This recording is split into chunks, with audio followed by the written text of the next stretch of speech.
Kirby lore continues to get deeper and deeper. It just does. Like, somehow. It's crazy. It's absolutely crazy. Generic Control, the theduckgoesmoo here, back with another video by the RPG Monger. Today we're attempting to explain more Kirby lore in a single video. Last week I did attempt to explain just the first video. You want to check it out if you haven't checked my reaction out. I'll leave it right up there. Also link down below in the description. You want to check that out. That video has like over 10,000 views in 3 days. So that video got so much support. Thank you so much for watching that. I do read every single one of your comments, and so many people were telling me that I need to watch the next one. I actually did not know how deep the Kirby lore went, but it goes really deep. Also, you told me that apparently Kirby's name was supposed to be Po, and after Nintendo had a lawsuit, their I think he was an American attorney named, I think John Kirby was his name. So after he did that, which I think saved them because it had something to do with Donkey Kong and King Kong lawsuit. So maybe that's why Nintendo just loves enforcing copyright laws now and abusing the system, because they love to do that. But that's apparently where Kirby got his name from. My best friend's nickname is Kirby. I actually have a friend who just got married, whose like legitimate name is in fact Kirby, which is actually awesome. I don't think her parents are gamers or anything. It's just kind of cool that her name is in fact Kirby. But I'm excited to jump into this video. Hope you are too. Shout out to the patrons. Take the videos daily. Let me know I have a paywall on the channel. It'd be greatly appreciated, because this is my right front brake raider for my car, because I had to dodge a metal chair that was in the middle of the road at 2 in the morning on the interstate and went nose first into a concrete wall. It's a miracle my car is not completely destroyed, or it's not totaled, and I was able to walk away completely unscathed, no bruises or anything, but my car is in really rough shape. So like I said, if you become a patron, it's not like a donation or anything. You get all my videos a day early, which it's like 16-17 videos a week.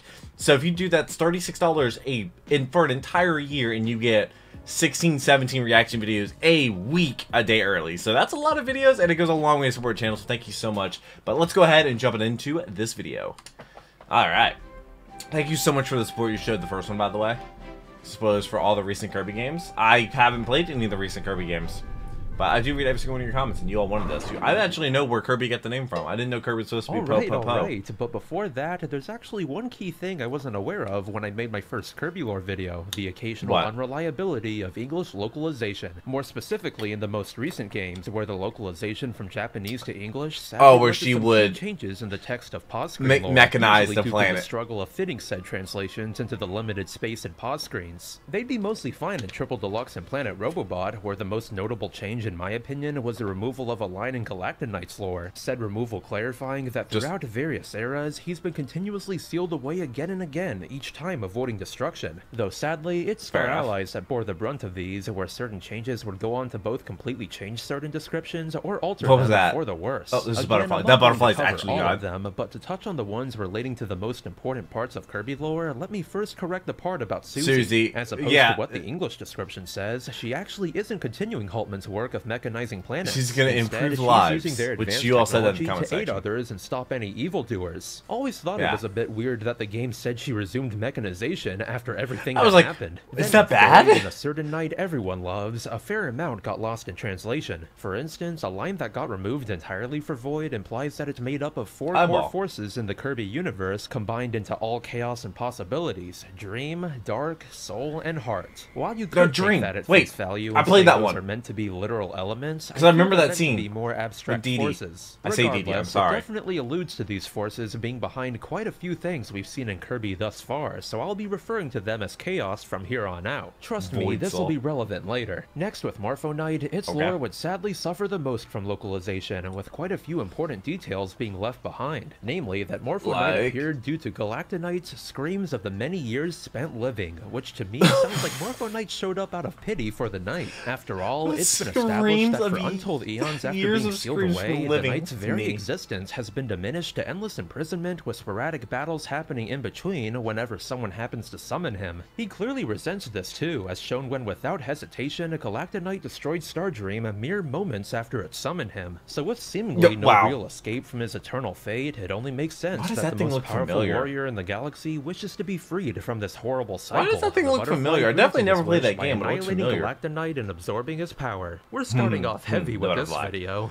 Then in another bit of pause lore that got cut in localization, there's a line that reveals the butterfly is fully capable of traveling between dimensions. Considering recent events, this tidbit is more important than ever, but that'll have to wait. Translation mishaps aside, Kirby and the Forgotten Land isn't the only Kirby game to be released in the past 3 years. In the gap between Star Allies and Forgotten Land, there were two minor spin-off titles that both came with some pretty notable Kirby details. Fighters? In Super Kirby Clash, I'd approach this game like you would many of mainline Kirby's extra modes, where despite not being canon, so there's information they made it a that standalone game. Some things in the main universe. Or well, things singular in this case, because at the very end of Super Kirby Clash's campaign, Galactonite shows up. And instead of the usual shtick of his lore further emphasizing how powerful he is or how he got sealed away, this is probably the craziest information dropped about him so far. You see, rather than being called Galactonite here, this game refers to him by the all-new name of Eon Hero. An insignificant, if strange change That's at a first much glance, cooler that when name. paired with the fact that this new Galactonite fight has him attacking you with heart spears, all but confirms that Galactonite was one of the 4 heroes that originally sealed the Void Termina's Jamba Heart away. It definitely adds credence to him resenting being sealed away, as this confirms he went from saving the galaxy to being imprisoned out of fear. Though then in Kirby Fighters 2, this game for the most part doesn't have much importance. Dubious canonicity aside, the one thing worth mentioning he saved them all and they imprisoned him? Shadow Kirby again. Apparently taking part in this game's battles as part of some weird prank on Kirby, it's good confirmation that the mirror world is still safe. After that, I guess the masks DDD and Meta Knight used to power up could have importance down the line, but there's nothing that points to that right now. So with all that taken care of, let's get into the real meat of the video. I can't believe they're still coming out with When it Kirby comes to the lore games. of Kirby and the Forgotten Land, a lot has changed from how the previous I guess they just don't market it. And I'm not just talking about how lore is now contained in gacha figures either. Like how Star Allies heavily implied that Kirby and Void are two sides of the same coin, one being born of positive energy and the other of negative energy, Forgotten Land comes in with even more implications like that. There's some hard facts here and there, don't misunderstand me, it's just the sheer amount of implications here outweigh them by a lot. For example, the fact that this game takes place in an alternate dimension to that of Kirby's universe. It's never explicitly said. I'm sorry, was Kirby a car? At multiple points it's shown that time there runs significantly faster than that of Kirby's dimension. It's the most reasonable explanation considering everything else we learn. As even with Kirby getting sucked in around the same time as everyone else, he clearly arrived much later than them all due to him struggling against the portals for a few extra Popstar seconds. Or the fact that despite Elflin coming back to Kirby near immediately after disappearing at the end, later he says that Claraline had to nurse him back to health after he separated the two worlds. Meaning from the perspective of anyone left on Popstar, Kirby was probably gone for barely any time at all. In turn, while I'll do my best to make everything as concise as possible, this means I will have to delve a bit more into theory territory than normal, as there's really no way to avoid it. Luckily, many of said theories do have substantial evidence, like that whole alternate dimension business. Though before that, let's start with the things we know for sure. If you notice any differences from what you saw in the game, that's because I'm referring to direct translations of the Japanese text, not what we got in the localized game, since sadly, like those mentioned before, bits and pieces were lost in translation.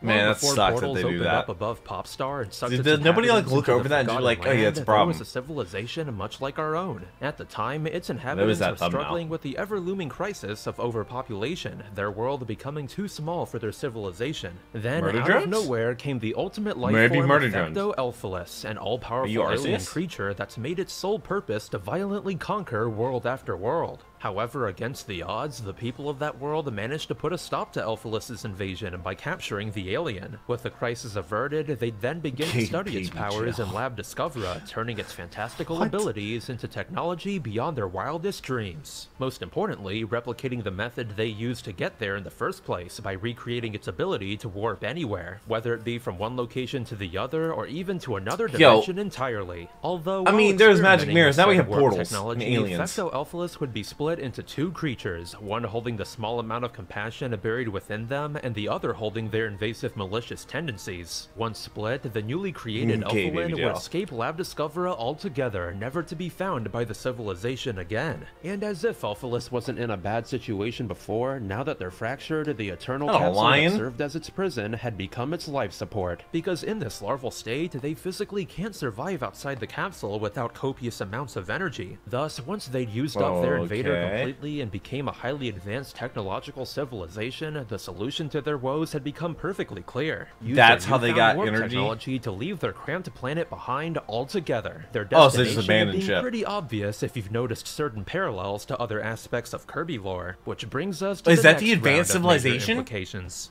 Oh my god. Clear cut compared to later ones. They doomed themselves. Pre-fight speech, there's one line in particular that brings with it one of the biggest revelations in Kirby so far. As when he says that the Forgotten Land's inhabitants left for a land of dreams, just what other location So now does there's that like sound animals like? that took over. That's right, the very place Kirby calls home, Dreamland. Now, to be fair, this could also mean Kirby's universe at large and not specifically Dreamland, but there's definitely evidence that these people were here at some point. Because after abandoning both their planet and dimension, this civilization I remember I used to would go complete on it and to then I would become open the up a new enigmatic save and ancients complete it we've come again. to know all too well from many years' worth of lore. More specifically, the scientific ancients, as the magical ones were probably already in this universe when they arrived. Need more proof? Just look at all the technology associated with the scientific ancients. Technology's Many about to probably go made with the magical crazy. ancients during their period of friendship. There's the lore Starcutter for one, which specializes in interdimensional travel. Ships like it most likely served to take the scientific ancients to Kirby's dimension in the first place. And who can forget the Clockwork Stars? Alongside it being shown that many of the wishes they grant involve the use of opening portals to other worlds or dimensions, don't their cores look like a certain someone? It may just be me, but the shape of Vecto Forgo's head in that capsule looks a bit too similar to the cores of Clockwork Stars to be a coincidence. This means that with this major reveal of the scientific ancients' origins, we Kirby's now know literally a car. wasn't their homeworld. It was one of possibly many places they called home after leaving their original dimension. Alongside Halcandra, even Shiverstar could have been their home for some time. The abandoned civilization on that planet does bear many striking similarities to what we've seen in Forgotten Go somewhere Land. else and ruin it. As the world could just be the Kirby Dimensions version of the ancients' old home, there's an equal chance its inhabitants were entirely separate. It'd be pretty funny if they recreated their original planet only to screw it up all over again. But I'll stop and then there do it to again. refrain from sprinkling in too many crazy headcanons. Back in the Forgotten Lands dimension, Vecto Forgo remained confined for eons. So long, in fact, that the fauna left behind on the world would eventually evolve to a point of intelligence. Using this to their advantage, Vecto Forgo would slowly but surely spread its will over the planet from within their psychic dream dimension. While gradually gaining influence over all life on the planet, they managed to directly take control of a prominent animal named Leon when he discovered Vecto Forgo. Leon the Then, lion. using Leon's famous status among the peaceful animals of the world to rally them under the plots of Forgo, Leon would become Leongar, and the Beast Pack was formed. Through Leongar, this is when the Beast Pack would begin searching the planet all over for Elflin, along with gathering food and the recently transported residents of Popstar to provide the energy Vecto Forgo needed to exist outside the capsule. In the cage. Which finally is where the events of Kirby and the Forgotten Land actually start. Since while Vecto Forgo still had the power Kirby to open that up they portals look like they get along really well because they're both made out of like, you know, good energy.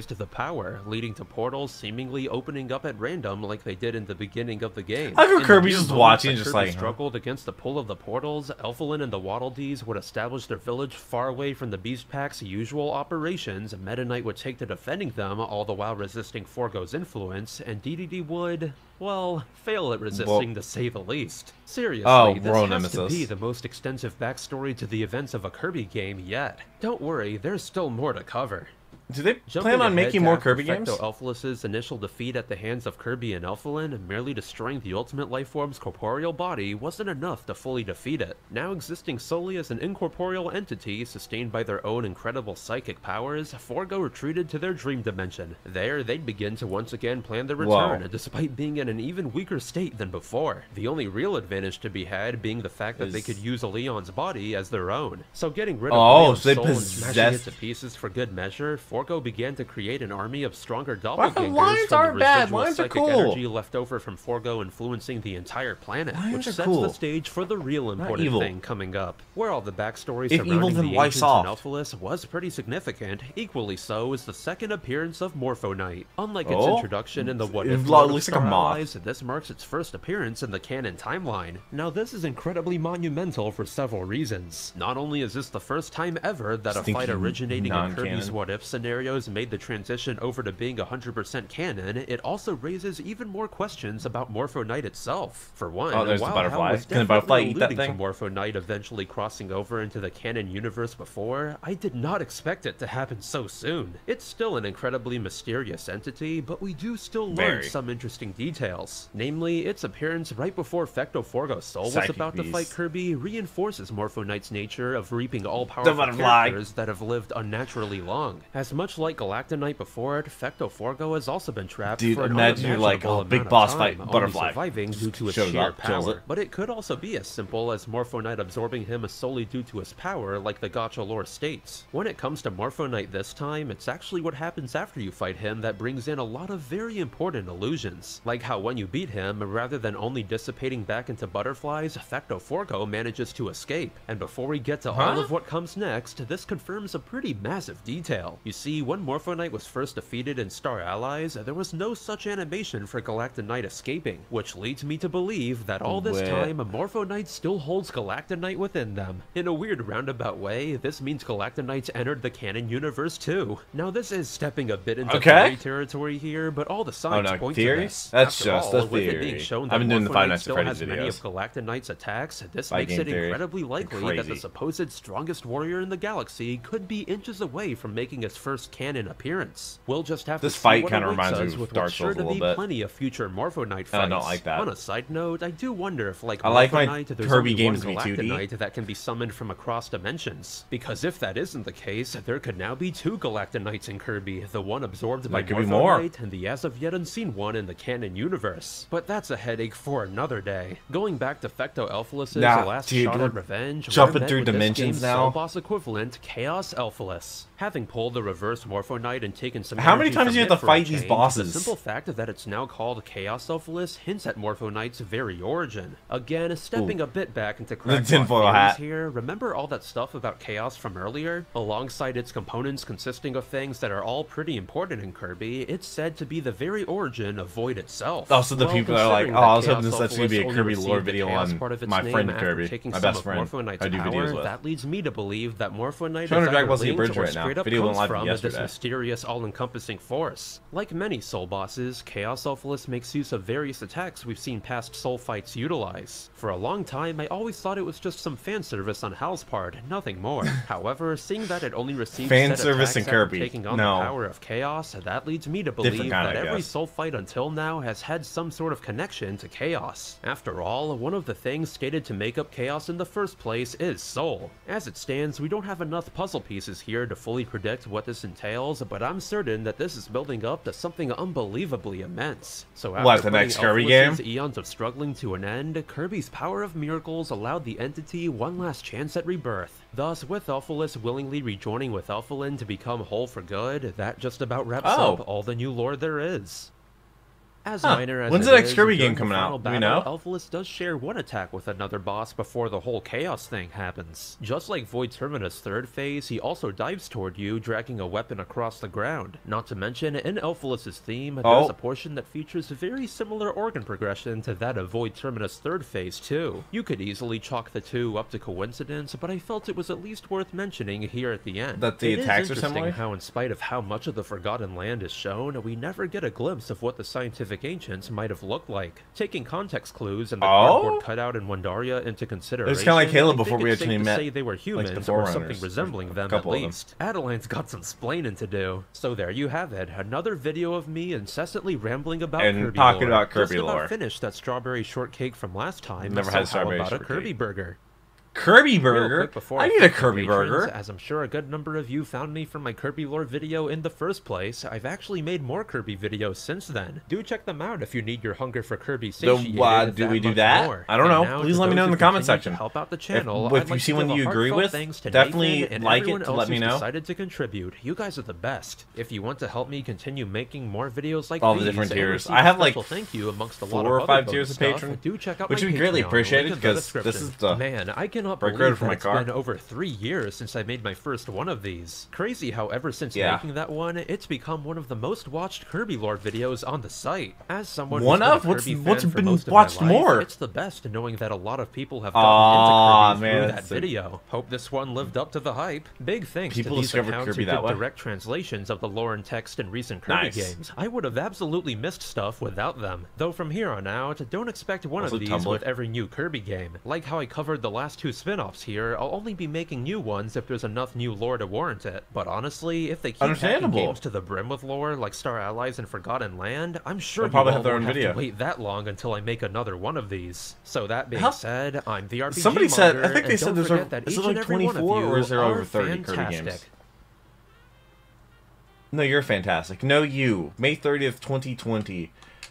Oh, dude, Kirby lore continues to get deeper and deeper. It just does. Like, somehow. It's crazy. It's absolutely crazy. What? Oh, well, there's Kirby series explained in 6 minutes. That has 3.3 million views. Game Theory, what is Kirby? 14 million views? Do we do that one? Like I said, I'm doing the Five Nights at Freddy's right now. And usually this is like a TF2 video or whatnot. So please let me know what videos you want me to react to next. I do read every single comment and reply to a lot of them. I know a lot of YouTubers are like, yeah, I read every single comment. I'm just like, no, you don't. Because I spend hours every night reading hundreds of comments and replying to those comments. You get several thousands on each video. You do not read every comment. But I do read every single comment on my videos. It's literally part of my nightly routine. Like, I take a shower, and then right after I take a shower, while skin dries and everything, I literally sit in my bed and read every comment from those videos. I click on that day's videos and go through every single comment and get to all the way to the bottom. I read replies people have, then I jump into the next one. And when I'm uploading 3-4 videos in a day, there's a lot of comments. Like on Wednesdays, I'm uploading 3 videos, and some of that's the Five Nights at Freddy's stuff. And it gets absolutely crazy, especially when it's a death battle in a Five Nights at Freddy's.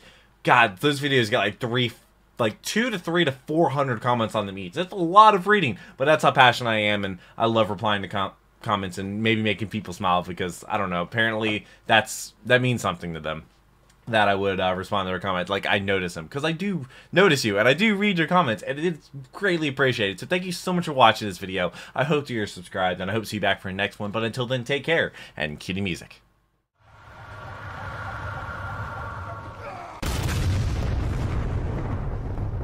We were playing